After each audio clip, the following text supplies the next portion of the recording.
Jornal. Câmara dos Deputados. MP do contrato de trabalho verde e amarelo é aprovada sob forte polêmica. Comissão discute proteção contra coronavírus para as pessoas com deficiência. Deputados destacam a importância de compensação urgente a entes federados. Boa noite. O plenário da Câmara aprovou a ajuda financeira da União a estados, Distrito Federal e municípios para compensar a queda de arrecadação do ICMS e do ISS deste ano em relação a 2019. A previsão de queda é causada pela pandemia de Covid-19. O texto será enviado ao Senado. Os recursos serão entregues de maio a outubro e se referem à diferença de arrecadação quando houver entre os meses de abril a setembro dos 2 anos. Relator da proposta, Pedro Paulo, do Democratas do Rio de Janeiro, destaca que sempre buscou ser rigoroso com o gasto público e com a responsabilidade fiscal.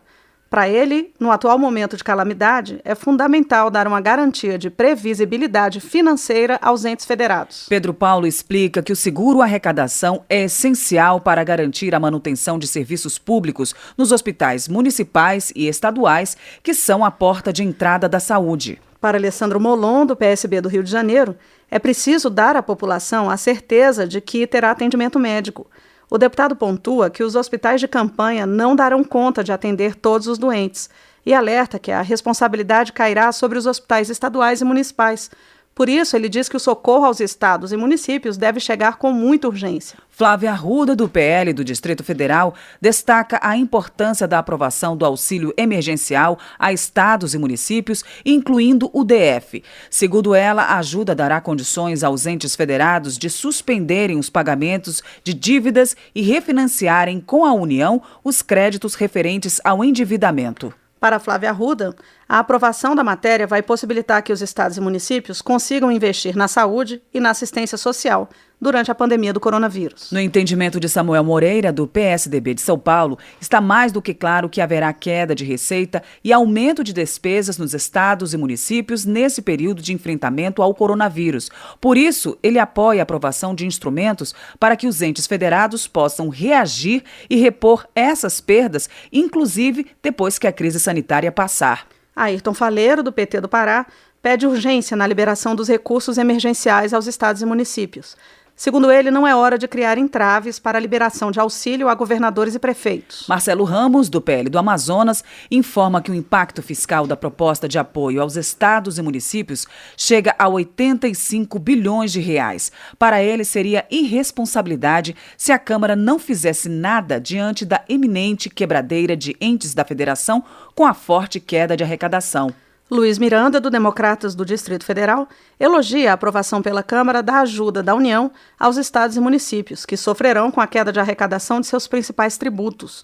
Para o deputado, o aporte financeiro deve ser pensado para enfrentar também o momento pós-crise. Tadeu Alencar, do PSDB de Pernambuco, considera um avanço a aprovação de projeto de ajuda a estados e municípios em razão da emergência do coronavírus. O parlamentar ressalta, em especial, a indicação de suspensão das dívidas de cidades e estados com a União a partir da assinatura de aditamentos. Para José Nelto, do Podemos de Goiás, a aprovação de uma ajuda emergencial aos entes federados evidenciou a questão das dívidas dos estados e municípios com a União.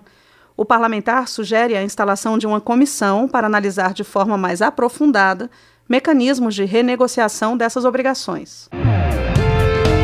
Economia.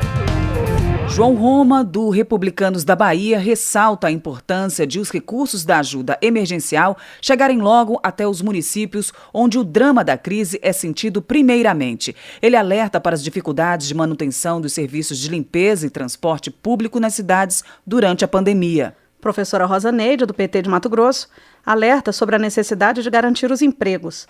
Segundo ela, os prefeitos estão desesperados com a previsão de queda na arrecadação, o que indica dificuldade para pagar a folha de salários. A deputada reitera a urgência de socorrer principalmente estados e municípios que não têm estrutura financeira para assumir os efeitos da pandemia. Joyce Hasselmann, do PSL de São Paulo, argumenta que se houver congelamento de salários dos servidores públicos, é preciso definir uma gratificação aos profissionais que atuam na linha de frente da pandemia, como os da saúde e da segurança. O congelamento estava previsto na proposta de ajuda aos entes federados, mas não ficou no texto final aprovado. Joyce Hasselmann também apoia a fiscalização rígida sobre o gerenciamento do recurso público destinado ao combate à Covid-19. Durante a votação da matéria, diversos deputados argumentaram que os entes federados precisam de ainda mais apoio além da compensação pela perda de arrecadação. Silvio Costa Filho, do Republicanos de Pernambuco, defendeu a autorização de novas operações de crédito para os estados e municípios. Ele comentou que, mesmo com a queda na arrecadação do ICMS e ISS nos próximos meses, o plano de auxílio não prevê a suspensão do pagamento de dívidas dos estados com instituições internacionais, nem garantia de tomada de novos empréstimos. Silvio Costa Filho analisa ainda que essa pandemia trouxe uma reflexão que não pode ser deixada de lado. É a de que é urgente discutir um novo pacto federativo. Ele avalia que os estados e municípios já viviam dificuldades fiscais e financeiras que se agravaram com o momento atual. Também para José Guimarães, do PT do Ceará, a Câmara deveria ter autorizado a suspensão do pagamento dos empréstimos dos estados com as instituições internacionais, além de ter permitido a contratação de novos empréstimos por parte dos entes da federação. Pompeu de Matos, do PDT do Rio Grande do Sul, defende o uso do fundo eleitoral para o combate ao coronavírus. O parlamentar afirma que cabe à Câmara demonstrar proatividade para a destinação da verba. Henrique Fontana, do PT do Rio Grande do Sul, defende mudanças no texto da medida provisória que trata da manutenção de empregos formais durante a pandemia do coronavírus. Na visão do deputado, é preciso ajustar o texto de forma a garantir que nenhum cidadão seja demitido no período do isolamento. Ele afirma que o governo federal é o responsável por garantir a contrapartida às empresas. Milton Cardoso Júnior, do MDB de Minas Gerais, alerta que depois de superada a pandemia da Covid-19, a sociedade brasileira vai sofrer com os reflexos que serão a fome, o desemprego e a miséria. O parlamentar enfatiza que o governo e o parlamento precisam unir forças para superar essa crise sanitária e econômica. Direitos Humanos. A Comissão Externa da Câmara, que analisa o enfrentamento à pandemia da Covid-19 no Brasil, realizou reunião técnica nesta semana para ouvir representantes de pessoas com maior vulnerabilidade. A principal preocupação dos debatedores é a falta de prioridade para as pessoas com deficiência, uma parte da população que engloba grupos com a saúde muito mais frágil. Cláudio Ferreira acompanhou os debates e traz mais informações. O presidente do Conselho Nacional dos Direitos das Pessoas com Deficiência, Marco Antônio Castilho, apontou lentidão nas ações do governo para este segmento. Informou, por exemplo, que enviou no final de março um documento ao Ministério da Saúde pedindo a inclusão dos deficientes no grupo de risco para o coronavírus, mas ainda não teve resposta. E também reclamou da falta de acessibilidade na comunicação sobre a pandemia. A senadora Mara Gabrilli, do PSDB de São Paulo, também elencou pedidos que fez em documento ao Ministério da Saúde, como suprimento de equipamentos de proteção individual para pessoas com deficiência e cuidadores, além de suporte financeiro. Representantes de diversas áreas do governo relataram providências que estão sendo tomadas em relação aos deficientes sobre o coronavírus, como a produção de cartilhas com acessibilidade. Mariana Neres, secretária nacional de Assistência Social, espera recursos de R$2 bilhões para fortalecer a rede de assistência social em todo o país. A deficiência em si, ela não traz um risco imediatamente, mas quando a gente olha o fato dessas pessoas estarem inseridas em contextos de pobreza, amplia ainda mais o risco de exposição e agravos da saúde ou da dependência de cuidados. Quando a gente tem uma rede de cuidados, quando existe uma família com condição de ofertar os cuidados, é diferenciado. Quando não há, é que realmente a gente expõe essas pessoas a situações de grande risco social e pessoal. Durante o debate, Isabel Maior, professora de medicina da UFRJ, ressaltou a situação precária de vários tipos de instituições que acolhem pessoas com deficiência. Rafael Bernardon, psiquiatra da Unifesp de São Paulo, chamou atenção para a questão da saúde mental neste período de pandemia. O isolamento, a solidão, a quebra de rotina, são todos fatores que podem contribuir para que já na vigência do isolamento social comecem a aparecer já transtornos ansiosos, depressivos, até estresse pós-traumático, dependendo da situação vivenciada. Nas pessoas em geral, destacaria as pessoas que têm familiares doentes ou familiares com deficiências.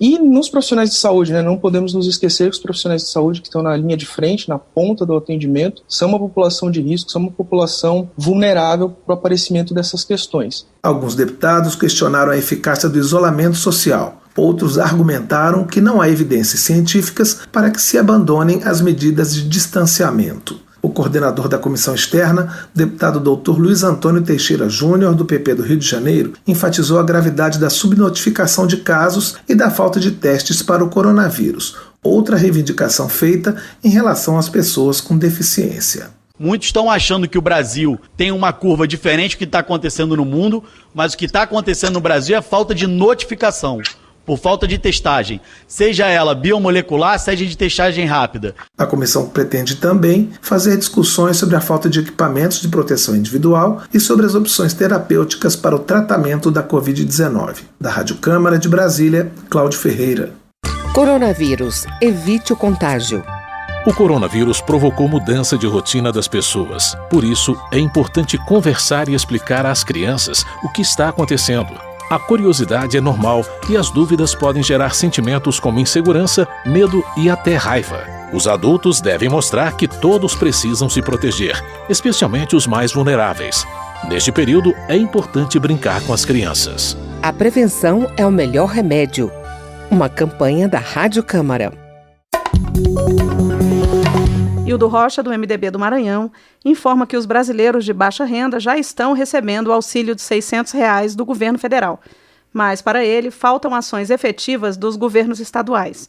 O deputado cobra do governador do estado a compra urgente de equipamentos de proteção individual, de respiradores e de insumos para os hospitais. Benedita da Silva, do PT do Rio de Janeiro, cobra mais agilidade do governo federal no repasse dos recursos do auxílio emergencial à população vulnerável. A deputada também destaca o esforço do parlamento de unificar a pauta e votar matérias consensuais em sua maioria.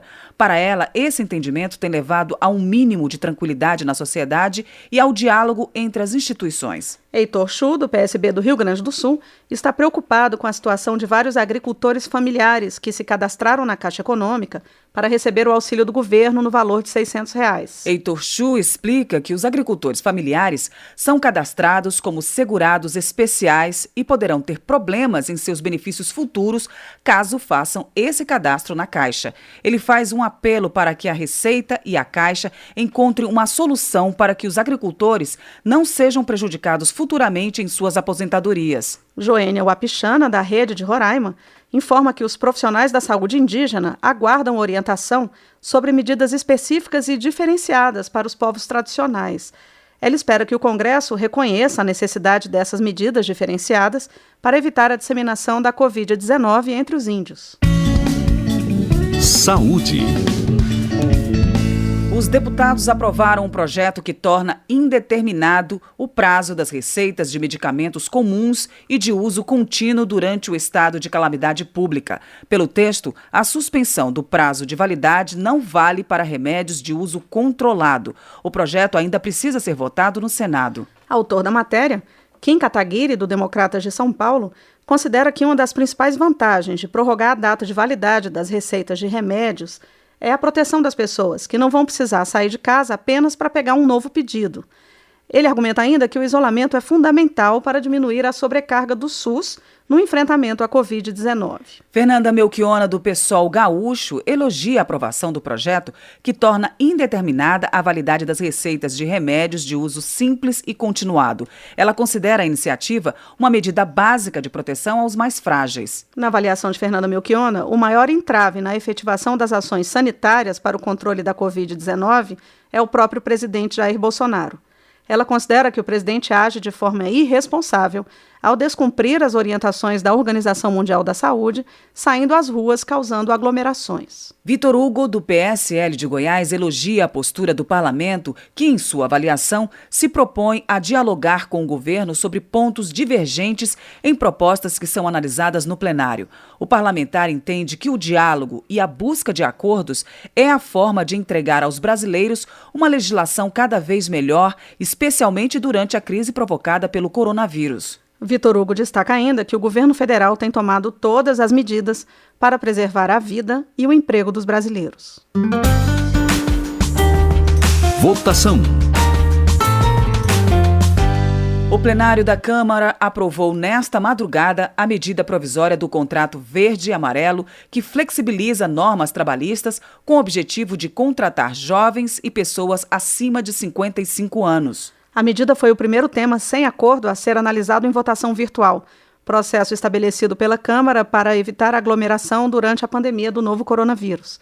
Acompanhe a reportagem de Paula Bittar. Partidos contrários tentaram impedir a votação sob o argumento de que a MP prejudica os empregados nas relações de trabalho. No fim das contas, foi feito um acordo que garantiu a votação do texto final. A MP tem como objetivo estimular a contratação para o primeiro emprego. O empregador que contratar pessoas entre 18 e 29 anos de idade com remuneração base de até um salário mínimo e meio terá a multa do FGTS em caso de demissão reduzida de 40% para 20% e ficará isento de pagar a contribuição previdenciária patronal e a contribuição social para as entidades do Sistema S. Também será possível dividir pagamentos trabalhistas, como férias e 13º salário, em parcelas mensais. Os deputados estenderam os mesmos benefícios aos contratos relativos a pessoas acima dos 55 anos que estejam sem vínculo formal de emprego há mais de um ano. Depois de 12 meses de contrato, se houver aumento de salário, o trabalhador poderá continuar sob esse modelo, mas as isenções para as empresas serão limitadas a salário mínimo e meio. Essa modalidade de contrato, segundo o texto, fica permitida para contratações de 1º de janeiro de 2020 a 31 de dezembro de 2022. A contratação total de trabalhadores na modalidade verde e amarelo fica limitada a 25% do total de empregados da empresa. Empregados que tenham outros contratos de trabalho, se forem demitidos, não poderão ser recontratados pela modalidade verde e amarelo por um prazo de 180 dias. A proposta estabelece que o contrato de trabalho verde e amarelo poderá ser utilizado para qualquer tipo de atividade, que a duração da jornada diária de trabalho poderá ser acrescida de até 2 horas extras, desde que estabelecido por convenção ou acordo coletivo de trabalho, e que a remuneração da hora extra deverá ser, no mínimo, 50% superior à remuneração da hora normal. Mas o texto permite a criação de banco de horas como alternativa ao pagamento de 50% a mais, desde que a compensação ocorra em 6 meses. Trabalhadores submetidos à legislação especial não podem ser contratados na modalidade verde e amarelo, mas as regras valem para o trabalho rural. Estarão liberadas para ocorrerem aos sábados, domingos e feriados as atividades de automação bancária, teleatendimento, telemarketing, serviço de atendimento ao consumidor, entre outras. Acordos e convenções de trabalho devem prevalecer sobre a legislação ordinária, sobre súmulas e jurisprudências do Tribunal Superior do Trabalho e de tribunais regionais do trabalho. Só não podem contrariar a Constituição. A deputada Joyce Hasselmann, líder do PSL, defendeu a proposta. Além de abrir o caminho para o primeiro emprego, porque essa medida provisória é focada para aquele que inicia, que tem o seu primeiro emprego, que inicia no mercado de trabalho formal a partir dos 18 anos, também abre um espaço para aquele trabalhador que não tem vínculo formal de trabalho e tem mais de 55 anos. Quer dizer, são pessoas que passaram dos 55, mas têm a capacidade produtiva, pujante, estão com saúde, querendo entrar no mercado de trabalho, mas muitas vezes têm dificuldade, porque o mercado de trabalho é extremamente disputado. O líder do PSB, deputado Alessandro Molon, por outro lado, acredita que a visão de que empresas no Brasil não estão contratando mais trabalhadores porque o custo do trabalhador é alto, está errada. O custo pode até ser alto, mas não é por isso que as empresas não estão contratando. As empresas não estão contratando trabalhadores porque a economia está parada pelos erros da política econômica que vem sendo implementada no Brasil nos últimos 3 anos. As empresas contratam trabalhadores quando a demanda cresce, quando elas precisam ter mais gente trabalhando para dar conta da demanda. Para isso, as pessoas têm que ter dinheiro no bolso para comprar.